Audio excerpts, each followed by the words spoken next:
who can initiate or go to the back line. But now he's using Hylos, the sandbag in the front line. And I want to ask about this Hylos, right? Because we haven't really seen this be popular, especially in MPL PH. Why are we still using the Hylos? What factor does it serve? Ooh. First of all, it's Alter Ego. Wait, no, it's Bigetron Alpha, right? Alter Ego in game 1, and now they pick it up for Bigetron in game 2. Well, in this case, against Aphobius, it is a good lane against Aphobius. You can survive a lot, and right now, I think it's... Oh! They're not gonna go for a carry. I thought they were gonna go for a carry, but it's gonna be a Moskov and a Ruby. So good setup to combo it with a diversion also. A lot of utility as well. The last pick, Nolan on Super Ken. I thought Curry was the best option for Highs if they want to use it, because they have two frontline, take Tigreal and Hylos. It can be easily melted by Curry on the late game, but now using Moskov, I think they want to play like for the long lane, so they can secure the long lane. Does Moskov win in the lane against a 1-1? Well, in the first game, he didn't. I don't know if that's the case of Eman being better than Heis, but I think it's more of a skill matchup on that note. Okay, so if we had to choose which draft before we get into the game, we'll start with you, Colius. Okay, Bigetron. Bigetron for me. Bigetron Alpha for Colius. What about you, Sheffin? The Tigreal on key is just way too much, man. I think I'm taking Bigetron. All right, two Bigetrons once again, ladies and gentlemen. And remember, momentum is going to be very important for both Bigetron and Alter Ego. If Alter Ego can't take it back, this might be disastrous. But, ladies and gentlemen, let's throw it over to our casters to bring you game number 2. To Mobile Legends. Will Bigetron Alpha inch even further to or will they be able to defend that 1-1 for Alter Ego?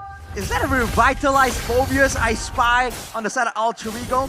I mean, throughout the drafting phase, we were so confused. We thought the Gato Kacha was definitely going to show up earlier, but again, a lot of plans here, a lot of mind games from both teams. That's a revitalized though, with two Purifies, Alter Ego, with all the respect towards Bigetron Alpha.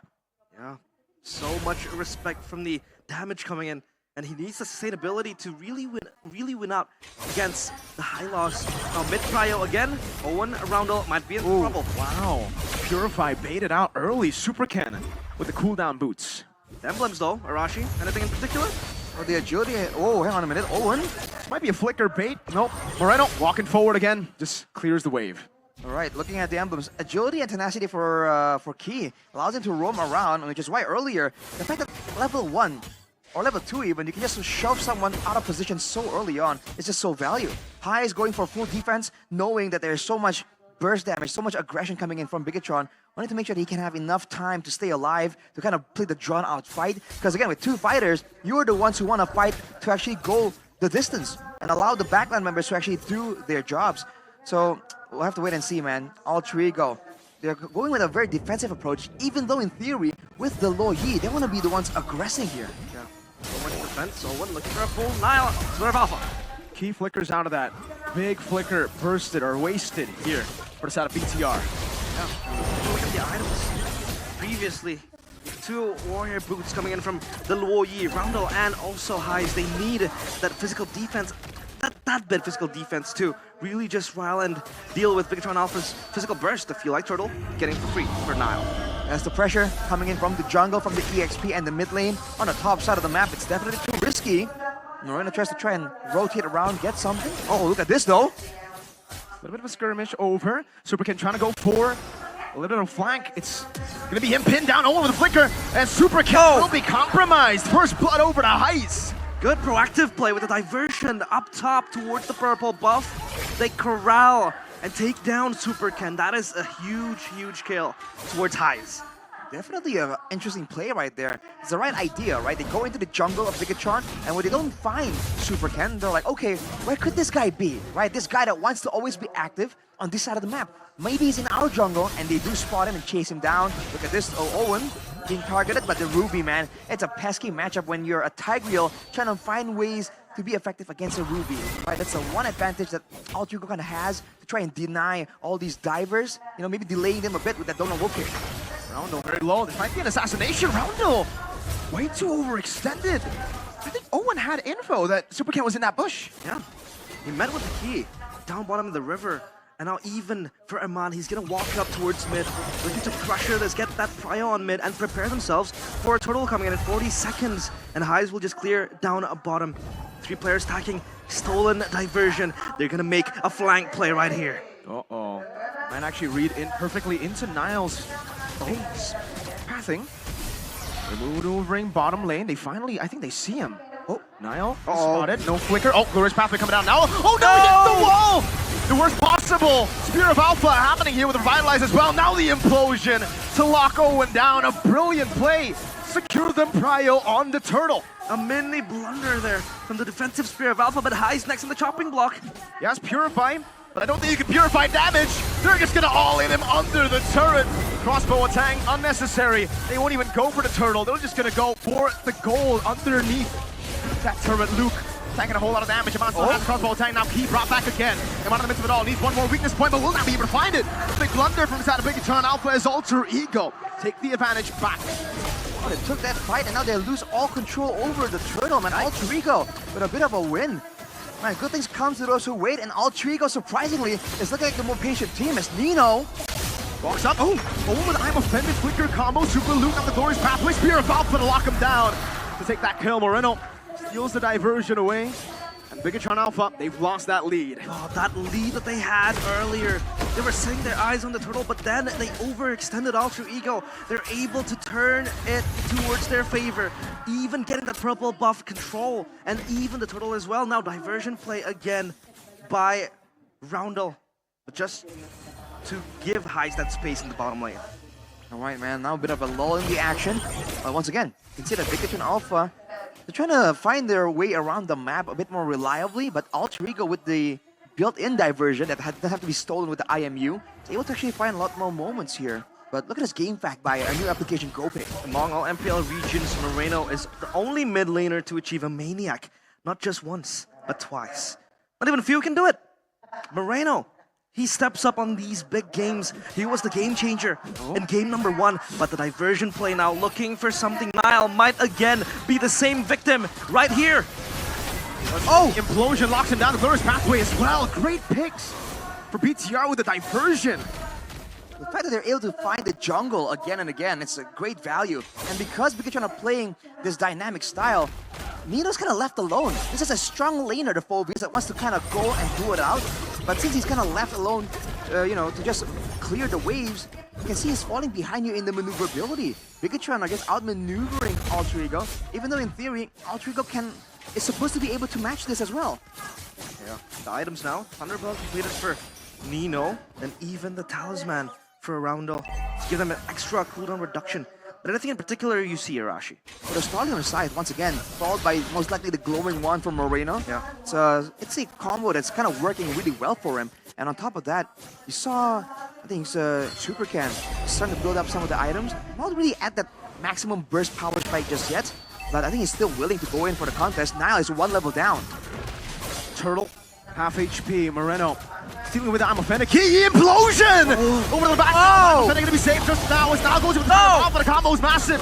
Nino walks up forward. Damage coming down. Niall will fall. Nino getting another tackle in Infernal Pursuit over to Super Luke, who will not be able to survive. A hold up just a second. This horse is a tanky boy. Highs gets the kill. That's a 3-for-1. But Turtle over to BTR. They're not stopping here. Moreno spots it, goes for the Terrify, flickers out. Aman walking up, now gonna be popped by the Infernal Pursuit. Nino decides against going in with the Infernal Pursuit. Bigetron disengages, Highs in the bottom lane, getting a free turret. This is so valuable for Alter Ego. Look at Highs just spinning and gunning down that bottom side turret. They also able to collapse onto Bigetron Alpha on that little skirmish down bottom. But Key, with the conceal, looking for something, but no. Highs will just go away scot-free. Man, Bigetron, they're getting great engages, but afterwards, they gotta be a bit more aware of the composition. When you're against a Loyi and a Phobius, you get grouped up together by the yin-yang effect, and then just bounced on by Nino, getting hit by all the damage coming in from Owen as well, you know, just all the AoE. You gotta be careful in the spacing, right? Initially, after the implosion, go get your burst damage out, and then spread apart, man. You can't stick around together when you're against a team like Alter Ego. Looking at the player head-to-head here between Nile and Superken, one of the highlighted matchups, Superken definitely still has the edge, using that mobility and using the fact that Bigetron has been again and again using the diversion to target Nile in the jungle, right? Slowing down his farming speed. So even though in theory, the Nolan and the Alpha has the same clear speed, Bigetron is getting an advantage there in the jungle department, but that can only last for so long. I mean, Nile has already caught up. Yeah, rolling one completed by Moreno, and if you take a look at Nino, he has 6 assists out of 7 kills that Alter Ego has. Nino has been present for most of the 6 times they fought. Now Super Luke might be the one to open the bush, but he might be caught. I'm offended, used up already. Nino will he go for Infernal Pursuit. Super Luke passing Revitalize. Moreno goes for a little bit of poke. Lord Pry over to BTR. Superken dealing with the wave in the mid lane. But take a look at Highs. Busy, always on this Moskov. Always on the split push, always on the segue play, looking to just open up the side lanes. And Aman will be the one to catch it. And this is the way they will distract Bigetron Alpha, who really responds to this to this Moskov. But Owen flickers, Spear of Alpha. Already used up. Key now with the implosion as well. Bursting it down. Owen, wow. Didn't expect him to disappear like that. Bigetron's got burst. They will work on the Lord though, Nino. This is Has free. to back off. This is free. For Bigetron Alpha, Alter Ego, they don't have anything to do with this. But Moskov will be up top, looking to get the turret. No, not even the turret. They get the Lord. And Bigetron Alpha, they grab everything they have. Man, that's so good, man. The burst onto Owen. Like we said, the Ruby as well is a utility type of hero. She isn't really inherently tanky. And Iman, with that advantage, picks up the Wind of Nature. Still won't help him against Nino, against Nile as well with the true damage. But it's definitely a great addition there when it comes down to those tricky outplay moments, considering how close Iman has been playing. He's been right next, up close and personal to the members of Alter Ego. Now with the Lord on their side, can they actually go for something here? Glorious pathway to the diversion as well. Explosion from Key! Finding 3, great purifies. Spear of Alpha baited out. Key getting the shove on the 3 now. Superken walking forward with the Fracture Nile. Very low. Will not be taken down. Now Iman walks forward, looking for all the weakness points. Will be able to find it. Iman gets the Inspire, but luckily, that's a winner crown. Nino low again with the assassination on the Fracture. Oof. Man, once the winner crown gets used up, they can't defend. Iman, wrong side of the base, pops into the nature, gets out of the base. Risky plays from BTR. Superken gets the Fracture and the passive from the turret pops. Thankfully they have that second life, that second win. But Bigetron Alpha, they're just running rampant and running it down against Alter Ego. They lose Nino, they lose Highs. That was the perfect pincers movement coming in from Alter Ego, rather from Bigetron Alpha. I mean, dude, the fact that they were able to actually go in and out again and again, bait out resources from Alter Ego was just so good. Now looking at the advantage here, 2.5k gold more or less for Superken, almost 1.5 for Moreno. Both of them in that previous fight dealt close to 10,000 damage on the hero that's essentially cooldown based. They're able to get in, get their damage out, hide away in safety, out of vision, and come back in. Alter Ego, if they want any chance of winning this game, they have to find ways to force Bigetron Alpha to commit, the same way they did in the previous fight, where Alter Ego were able to get all of the value. But with the adjustment from Bigetron, you're seeing it with how they position, with how they approach the fights, from 2 different angles, with starter timing. Alter Ego are definitely struggling right here to get a right read, and because of that, even the diversion from Rondo hasn't really been able to be used to its full effect from Alter Ego. Yeah. Have to bank on a momentum, but it's so hard because Bigetron Alpha, they have way too many collapse tools they can use. Even Super Luke just constantly opening up his body. The Glorious Pathway looking to just run around Alter Ego, and this is going to be a tough hill to climb. Even Bigetron Alpha just waiting for the momentum to catch Alter Ego. Alter Ego is just caged in their base. They don't have control of their own jungle. They don't even have control of the side lanes as well. Now then the question becomes, how does Alter Ego really play this out? Will they play the base defense scenario? I feel like the base defense scenario isn't as good as it was in game number 1. Now they have to find ways to kind of catch Bigetron Alpha in a combo, right? Group them together and then get all those AoE damage in. But Bigetron, look at that setup, dude. Gathering on the far side of the map away from the Lord to ensure that Highs does not have a safe time to really go for the sideline push. Now they see both the Loyi and the Moskov. Bigetron Alpha are going to try and force them to try and make a move, and they have done it. Look at Moreno. He spotted the diversion. He spotted Moskov now in the mid lane, clearing out the wave. Bigetron Alpha with the Prio Key. Walking up forward now with the Spear of Alpha. He will not be able to find him with a crown. He's up SOD, Superkin winning out the Red Tree battle as Niall will be locked down now with the crossbow tang as well. Again, Superkin getting out. Crossbow tang not getting rid of it. Memana popping through nature as Nino jumps for the pursuit. Luke for Niall, but the Lord again goes to the hands of BTR. Diversion play all the way to the back. Roundel. His position is compromised. Moreno walks up forward, goes in high. Oh! From Superken. Nino with the in for the pursuit, chasing Superken down. He should be taken out, but no, he gets out. Iman baits in for the pursuit towards his side. Gets all the weakness points. Doesn't have the crossbow attack. Now defended, but Iman will be shut down. Moreno gets the trade over. Owen with a flicker forward, backwards rather. Now as the Lord has taken the base turret. I don't know if that was worth it. Alter Ego fought when the Lord was up. Owen getting caught by the fracture. Moreno moving forward. The zone over. BTR 6,000 gold ahead. That is match point. 2-0. The nail in the coffin in the last fight. They were